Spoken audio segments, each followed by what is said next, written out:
Cuando lo que hace Dios no tiene sentido, ¿y cómo reaccionamos nosotros?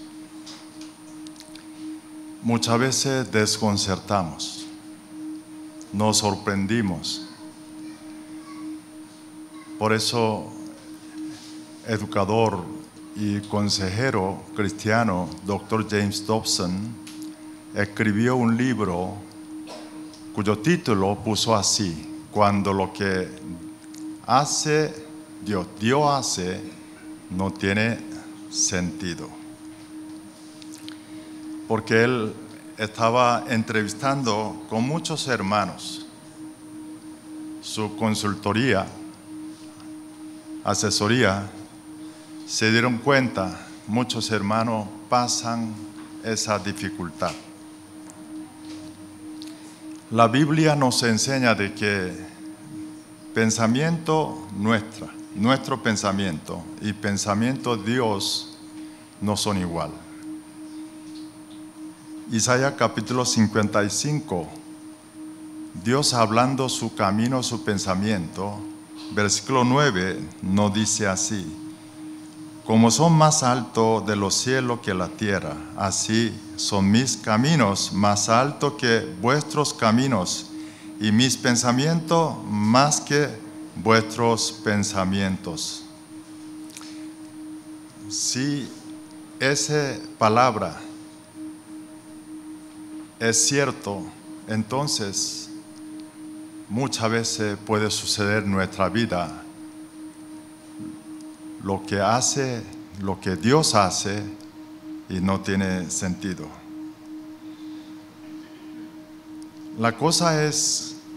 Problema es cuando ocurre esto, cómo nosotros manejamos, cómo nosotros mejor manera podemos evitar molestia o pelear con el Señor.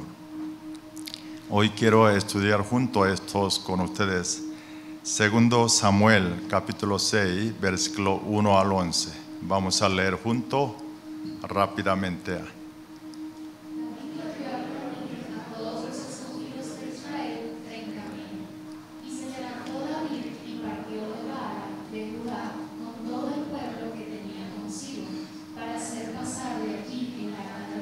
Sobre la cual era invocado el nombre de Jehová de los ejércitos, que mora entre los querubines. Pusieron el arca de Dios sobre un carro nuevo, y la llevaron de la casa de Abinadab, que estaba en el collado, y Usa y Ahío, hijos de Abinadab, guiaban el carro nuevo. Y cuando lo llevaban de la casa de Abinadab, que estaba en el collado, y con el arca de Dios, Ahío iba delante del arca. Y David y toda la casa de Israel danzaban delante de Jehová con toda clase de instrumentos de madera de haya, con arpas, salterios, panderos, flautas y címbalos. Cuando llegaron a la era de Nacón, Usa extendió su mano al arca de Dios y la sostuvo porque los bueyes tropezaban. Y el furor de Jehová se encendió contra Usa, y lo hirió allí Dios por aquella temeridad, y cayó allí muerto junto al arca de Dios. Y se entristeció David por haber herido Jehová a Usa, y fue llamado a aquel lugar Perez Usa hasta hoy. Y temiendo David a Jehová aquel día, dijo: ¿cómo ha de venir a mí el arca de Jehová?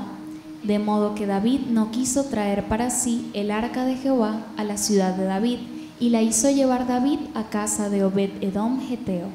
Y estuvo el arca de Jehová en casa de Obed-edom geteo 3 meses, y bendijo Jehová a Obed-edom y a toda su casa. Amén.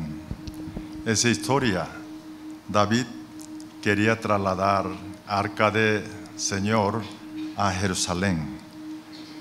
Pensamiento de David es, a través de ese traslado a Jerusalén, quería establecer nación Israel sólido, bases espirituales. También quería que el pueblo busque más a Dios, viendo esa presencia de arca en Jerusalén. Pero ese plan, ese pensamiento que parecía muy bueno de David, y hubo un furor de Dios. Y versículo 7, Usa muere. Entonces David, versículo 8, entristeció y suspenden ese plan y proyecto. Para David no podía entender él por qué estaba pasando esto. No solo él, sino murió Usa para apoyar ese proyecto del rey David. Y también él entendió ese traslado, ese proyecto, trasladar arca de Dios a Jerusalén. Y su casa está en montaña, bajando los bueyes, tropezó y iba a caerle arca, y él apoyó para ayudarlo, para que no caigan. Entonces Dios hiere a él y muere. Lo pregunto, ¿y ese de error de él es un pecado tan fuerte, severo para morir? ¿No parece de ese castigo de Dios es sobrepasado? David, viendo esta situación, con gran temor, él suspende ese proyecto, y la verdad para David es lo que hace, Dios lo que haces, y no puede entender y no tiene sentido para él. Para poder entender el contexto de capítulo 6, hay que verlo capítulo 5 de 2 Samuel. Rey Saúl murió y Israel busca a David, lo pone a rey, pero David, su reinado dura 40 años, pero ese 40 años David, 7 años solamente gobierna un solo tribu, se llama de Judá, y luego traslada a Jerusalén y empezó a gobernar todo 12 tribus completo durante 33 años. Cuando David convierte rey de 12 tribus en Jerusalén, filisteos, y no le gustó, entonces ellos atacaron a Israel. Eso lo dice 2 Samuel capítulo 5 versículo 17, leemos juntos ahí. Oyendo los filisteos que David había sido ungido por rey sobre Israel, subieron todos los filisteos para buscar a David, y cuando David lo oyó, descendió a la fortaleza. David, sin duda, salió a pelear con ellos, él gana esa batalla. Entonces filisteo no quedó allí, sino versículo 22, mismo capítulo, vuelve a atacar a Israel, y David vuelve a tener victoria. Cuando terminó esa segunda guerra continua con filisteo, el país apenas están acomodando un poco. David quería traerlo, ese arca de Jehová, Dios, a Jerusalén. Versículo 1 a 2, ahí nos hace enseñar la Biblia dónde estaba ese arca. Baala de Judá. Baala de Judá es un pequeño pueblo, está en vía desde Jerusalén a Jope. Nosotros vimos Jope. Jope, ¿cómo se llama hoy? ¿Cómo se llama? Es capital de Israel. Jope es Tel Aviv. ¿Okay? Entonces, ese camino de Jerusalén a Baala de Judá es 15 kilómetros. 15 kilómetros bastante cercana. Pero para trasladar esto, David escoge 30,000 personas. ¿Por qué 30,000 personas? ¿Quiénes son ellos, esas 30,000 personas? Esas 30,000 personas es soldados, porque Baala de Judá están cerca de frontera con filisteos. Entonces, como filisteo venía, ya 2 veces atacaron, y para traslado de ese arca de arca de pacto, trasladar a Jerusalén, ellos pueden volver a atacarlo. Entonces, para defenderlo y para realizar ese proyecto, David escoge 30,000 personas. En realidad, ese arca de pacto, Israel pierden ante Cristo 1075 durante la guerra de Afec. Y entonces filisteos lo llevaron ese arca y mantuvieron 7 meses. Pero durante 7 meses, ¿sabe lo que sucedieron filisteos? Pasaban tragedia. Y Dios manifestó su poder, empezó a atacar los dioses de filisteo. Y, por ejemplo, Dagón. Vamos a leer junto, primero libro Samuel, capítulo 5, versículo 3-4. Leemos. Y cuando al siguiente día los de Asdod se levantaron de mañana, he aquí Dagón postrado en tierra delante del arca de Jehová, y tomaron a Dagón y lo volvieron a su lugar. Y volviéndose a levantar de mañana el día siguiente, he aquí que Dagón había caído postrado en tierra delante del arca de Jehová, y la cabeza de Dagón y las 2 palmas de sus manos estaban cortadas sobre el umbral, habiéndole quedado a Dagón el tronco solamente. Mira lo que sucedió entre Dagón y en arca. Y a pesar de esa situación, filisteos no querían devolver, sino empezó a mudar de ciudad a ciudad de ellos. Cuando mudaba a Asdod y luego, cuando llegábamos a Asdod y vino epidemia, enfermo, con malas cosas, entonces el pueblo se trasladaron de Ecrón, otra ciudad iguales. Al final, los príncipes de Filisteo reunieron, dice que no podemos tener estos, vamos a devolver su Dios. Entonces, ellos lo hizo trasladar, llegaron hasta frontera, y cuando ellos pasaron frontera hacia Israel, le dijo, ya salimos de ese dolor de cabeza.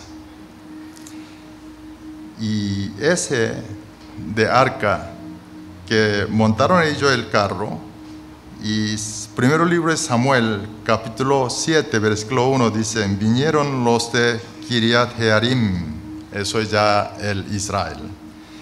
Llevaron el arca de Jehová, lo pusieron a la casa de Abinadab, situada en el collado, y santificaron a Eleazar, su hijo, para que quedase el arca de Jehová.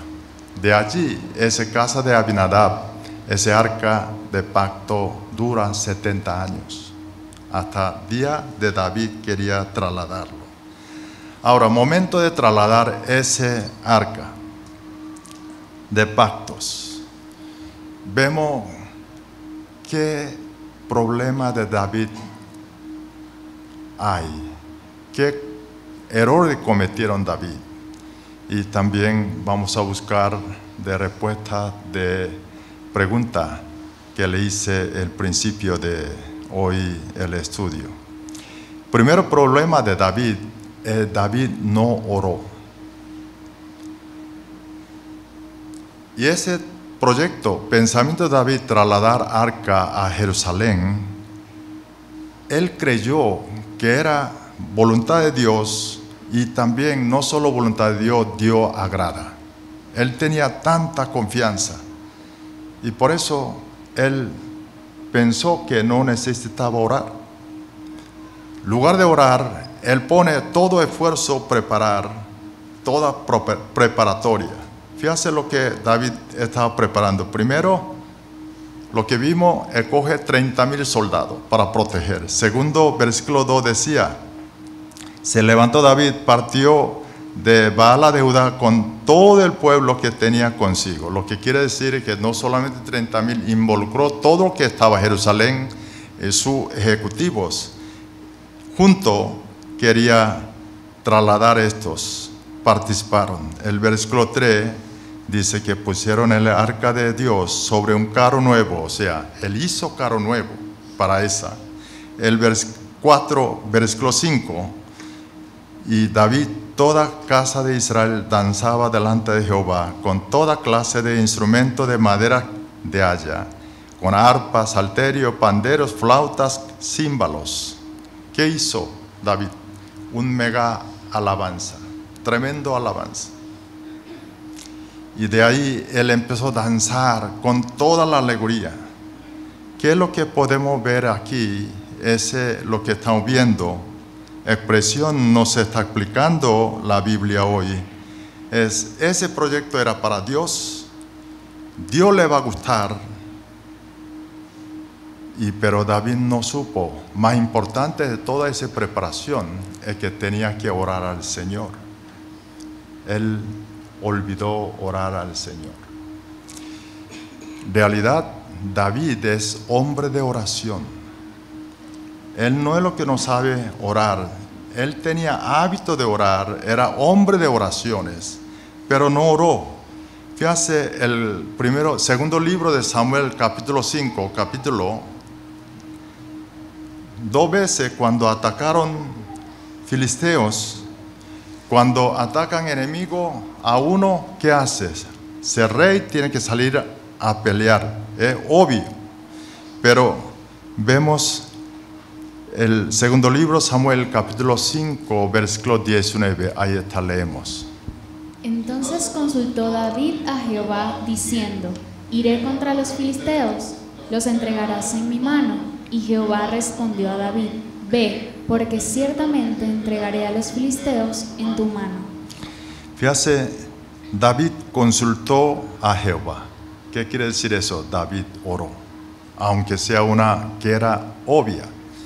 No solo esto, segunda vez, cuando atacaron, versículo 23, consultó David a Jehová. Otra vez, cada cosa David venía consultando. Pero aquí, para trasladar arca de pacto, David no oró. Aquí nosotros podemos aprender primera lección por lo que es vida de David. Aunque nosotros hacemos del ministerio del Señor, aunque creemos en voluntad de Dios, tenemos que orar. Primero tenemos que orarlo. Todos, momento de predicar, hay que orarlo. Predicar a alguien hay que orar. Yo me recuerdo lección que me dio el presidente de CEPEC Internacional. CEPEC Internacional es Comité Profesional Empresario Cristiano. Él dijo: mire, hermano, hay 5 estrategias principales CEPEC Internacional. Primero, 5, todo era oración. Empezó con oración, terminó así con la mano y terminó oración, preguntando cada paso a nosotros. Terminó oración. La otra cosa que me quedé grabado es que cuando nosotros predicar, alguna persona inconverso, no intente explicar a ese inconverso sobre Dios, sino llévale a él, a Dios primero, a través de oración. Porque la conversión de inconverso, ¿quién lo hace? ¿Nosotros o quién? Dios. Nosotros no lo hacemos. Por lo tanto, él decía que tenemos que hacer todo primero orar. Así que todo el ministerio necesitamos oración. Todo lo que hacemos necesitamos primero orar. Iniciamos el viernes, Escuela de Liderazgo Global. Gracias a Dios hay 75 jóvenes está allí y participando con los líderes. Y eso va a durar hasta noviembre. Todo mes de septiembre estos internados. Luego noviembre otra vez internado 30 días completa. Necesitamos oraciones. Hay muchas de adversidades. ¿Sabe qué es? Esa cuarta promoción. Cada vez se suceden ELG. Algo me pasa. Algo me pasa. O sea, diablo trata de impedirme para yo poder asistir. Esta vez igualito. Y viendo este tipo de adversidad, más bien yo confirmo que es eso, es lo que hacemos. ELG es grave para diablo, buenísimo para el Señor. Pero ¿qué necesitamos? Oración, oración. vamos a apoyar, comprometemos nuestras oraciones hasta finalizar todo bien. Y también los padres, quiero decirle a ustedes, exhortar, oren por sus hijos y acumule y cargue el crédito suficiente ante Dios por sus hijos. Hijo orado por sus padres, no va a ir mal. Siempre Dios cuida, guía.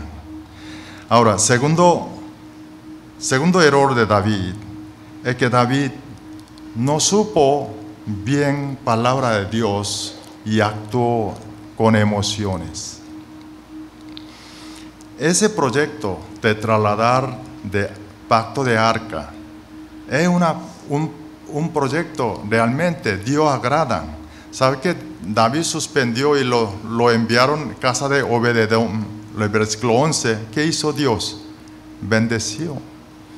Apenas tuvo 3 meses, es una bendición, debe ser grande, notorio, para que todo el mundo se dieran cuenta.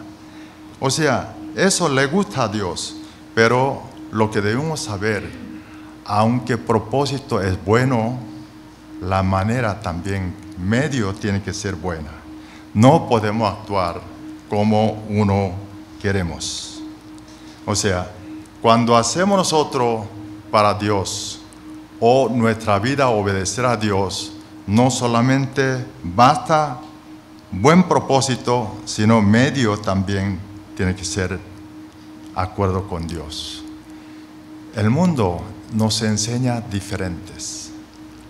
Lo comunista dice otras cosas. Sabe que el fin aboga el medio. Puede hacer lo que le da gana. Total, el final es bueno, es todo suficiente. Pero Dios, la Biblia no dice así. ¿Sabe que traslado de arca de pactos? Dios habló con mucha explicación ya Antiguo Testamento. Vemos el libro Número, capítulo 4, versículo 15. Leemos juntos. Y cuando acaben Aarón y sus hijos de cubrir el santuario y todos los utensilios del santuario, cuando haya de mudarse el campamento, vendrán después de ello los hijos de Coat para llevarlos. Pero no tocarán cosa santa, no sea que mueran. Estas serán las cargas de los hijos de Coat en el tabernáculo de reunión. El Dios dijo que cómo trasladarlo, ¿no? Hay que cubrir el tela y luego, ¿quién solamente puede trasladarlos? Los hijos de Coat, no cualquier persona. Vemos el mismo capítulo, versículo 20, leemos. No entrarán para ver cuando cubran las cosas santas porque morirán. Ahí dicen que no puede ver dentro de ese arca, puede morir, no va a morir. Luego vemos el Éxodo capítulo 25, versículo 14. Y meterás las varas por los anillos a los lados del arca para llevar el arca con ellas. Ahí Dios explicó diferentes sitios. Hay más sitios también fuera de esa cita bíblica, lo que estamos viendo hoy. Dios dijo que ese arca tiene que usar anillo. Ese anillo colocar es porque para pasar de madera pasado, para poder cargar los hijos de Coat, tienen que trasladar por hombro, no por el carro. ¿Y por qué Dios prohibió para que ver sobre ese arca? Porque arca cuya significación es presencia de Dios. Hombre pecador ver Dios santísimo, no que Dios castiga, sino nuestro pecado acusan, nos hace morir.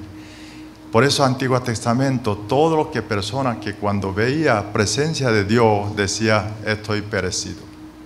Entró el tremendo temor para ver ese Dios santísimo. Dios quería que nosotros evitar esa muerte al pueblo israelí. No solo esto, Dios, ¿por qué explicó con mayor detalle cómo tiene que trasladarlo? ¿Con qué intención? Para que nadie muera, nadie. Pero David, Usa, no sabían, no prestaron atención suficiente. ¿Qué hizo David? Trasladarlo, hizo carro nuevo. ¿Dónde aprendió él? Filisteos. Esa no era manera lo que Dios enseñó y ordenó. Así David no supo cómo tiene que trasladar, no conocía bien sobre la palabra, no indagó. Aquí nosotros estamos viendo, no basta solamente propósito, sino medio también importante. Siempre debemos revisar cuando nosotros actuamos, hacemos nuestras vidas. Mire, lo más importante es hacer ofrendar bastante, sino ese dinero tiene que estar ganado por acuerdo, manera como Dios quiere. Porque si no, esa ofrenda Dios no va a recibir. Igual, los estudiantes, lo más importante no de nota. Si usted saca buena nota con un chuleta, ¿y qué significa? Dios cómo va a mirar estos? ¿No? Tanto el propósito objetivo, el medio, tiene que estar de acuerdo con voluntad del Señor. Vemos caso de Usa un poco más. Él, mucho tiempo, su familia con su hermano cuidaba ese arca. Pero sin embargo, él no supo sobre ese arca. Palabra de Dios sobre ese arca. Fíjate, cuando filisteos devolvieron ese arca al pueblo israelí, el israelí, después que regresaron 7 meses de tierra de filisteo, ese arca cuando regresaron, ellos tenían curiosidad y no respetó orden, palabra de Dios. Entonces mucha gente quería mirarlo sobre ese arca. ¿Sabe qué sucedió allí?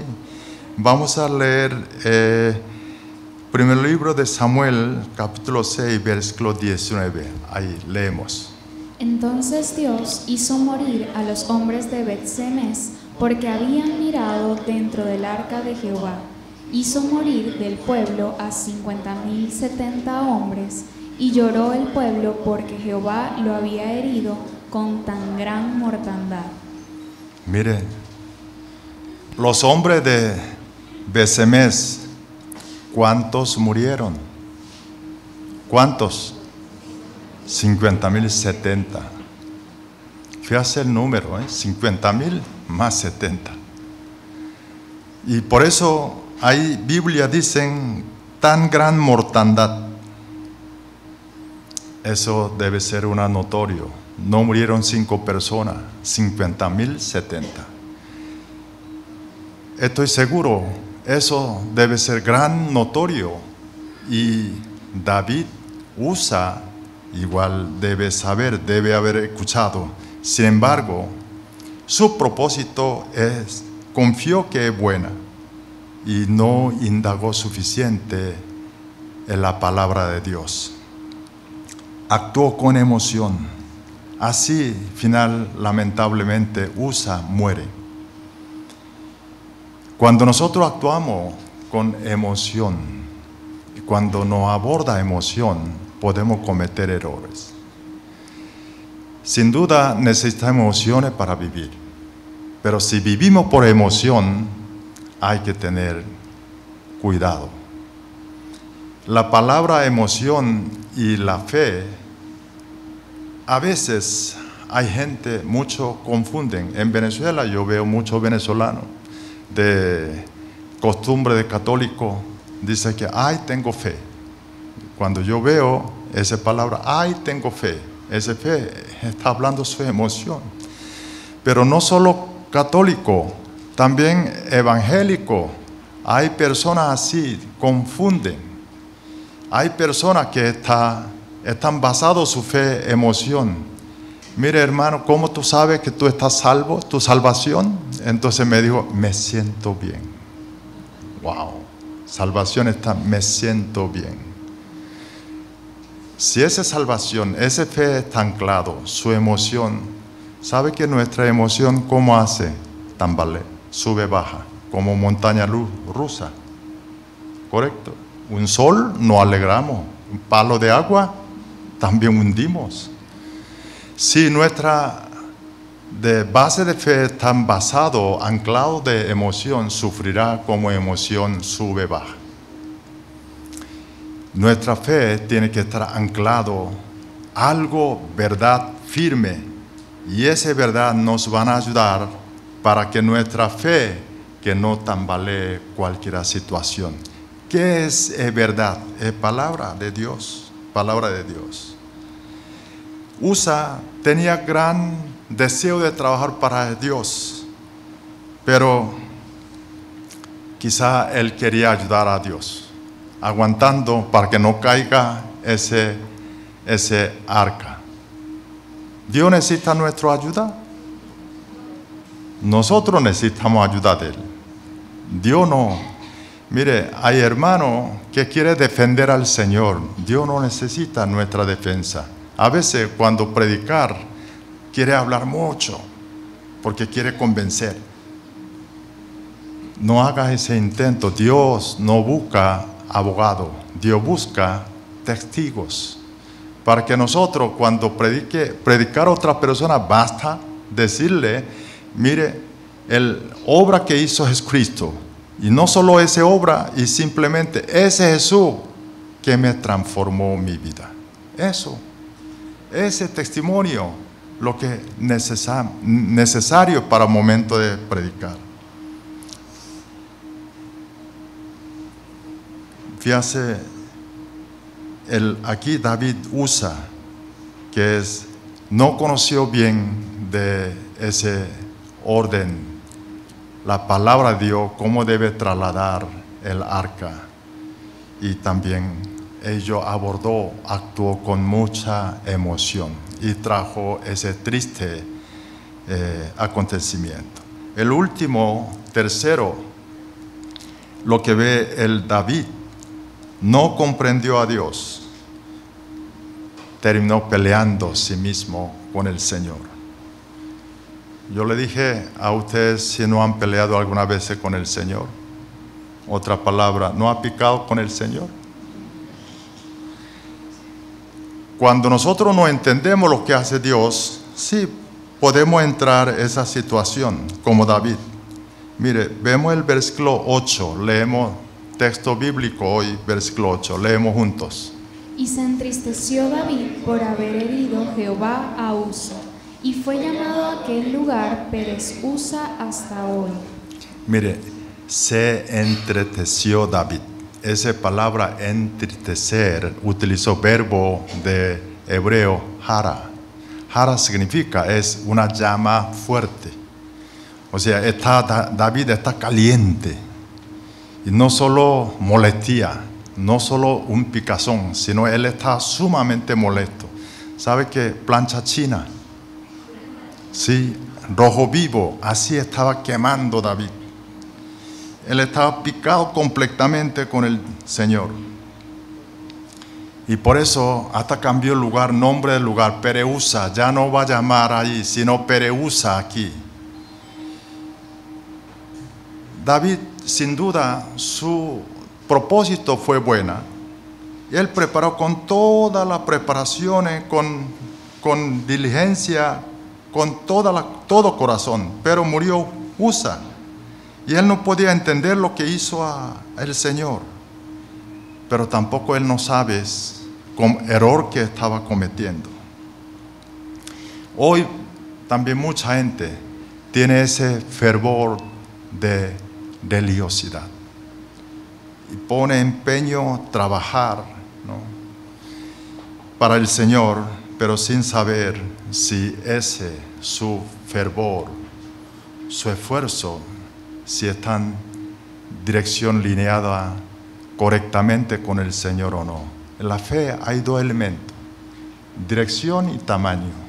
Muchas veces nosotros prestamos atención de gran fe, pero lo más importante es que gran fe, primero, esa fe tiene que ser lineado el Señor. Dirección de fe es más importante tamaño que fe, tamaño de fe.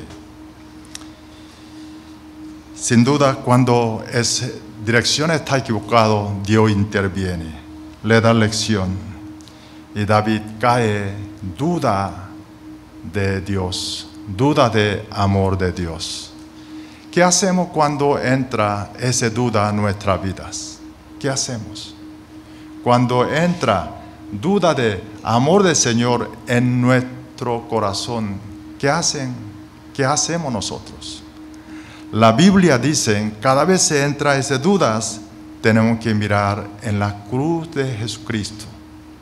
¿Sabe por qué hay que mirar en la cruz de Jesucristo? ¿Sabe cómo puede disipar la duda? Duda solo puede disipar cosas de verdad, hecho histórico. Ese de cruz de Jesucristo, de Calvario, ese cruz es un hecho histórico. Aunque creemos, no creemos, es mi cosa. No cambia nada, hecho histórico. ¿Por qué Jesús murió en la cruz? ¿Por qué? Vemos Romanos capítulo 5, versículo 8. Leemos juntos. Mas Dios muestra su amor para con nosotros en que siendo aún pecadores, Cristo murió por nosotros. Jesús murió en la cruz para Dios mostrar su amor a nosotros. Por eso nosotros cada vez que entra duda, tenemos que mirar en la cruz de Jesucristo. Escritor cristiano Philip Yancey escribió un libro cuyo título es no hay Dios en mí. No hay Dios en mí. Interesante, recomiendo leerlo. Philip Yancey comienza a dudar todo de su fe. Comienza a dudar. Sin duda, cada vez que dudas, empezó su fe caer, hundirse. Y cuando llega un sitio, un piso donde comienza a rebotar como una pelota, su fe empezó a rebotar. ¿Qué es ese piso? Ese piso es verdad, hecho histórico. Cruz de Calvario. Eso, aunque crean o no crean, eso fue. Y también Philip Yancey tenía experiencia en el Señor, con el Señor, cosa que él mismo no puede negarse. De allí comienza a rebotar su fe y empezó a reconstruir. Edifican nuevamente. Eso necesitamos nosotros. Cuando entramos dudas, acudir cosa verdad, cosa hecho histórico. Dios, a través de cruz de Jesucristo, nos confirma, nos demuestra su amor hacia nosotros. Esa es la razón de cada vez que nuestra vida entra dudas, tenemos que mirar en la cruz de Jesucristo en el Calvario. Hoy, con ese estudio de David, aprendimos, primero, tenemos que orar. Aunque hacemos para Dios, tenemos que orar. Nuestra vida, cualquier cosa, lo que primero es, tenemos que orarlo. El segundo, hay que conocer la palabra de Dios, más que nuestra emoción. Porque no basta solamente propósito, sino el medio también tiene que estar lineado su palabra, la voluntad de Dios. El tercero, la fe es dirección correcta, fe de dirección correcta de la fe. Nuestra fe es más importante que tamaño de fe. Primero, dirección es correcta. Y ahí tenemos que engrandar nuestra fe, pedir al Señor que nos aumente en más fe, con esa dirección lineada con el Señor. De esta manera nosotros podemos evitar los errores de Jesús. Y a pesar de cuando ocurren cosas, lo que no entendemos, lo que hace Dios en nuestra vida. Dios le bendiga a todos.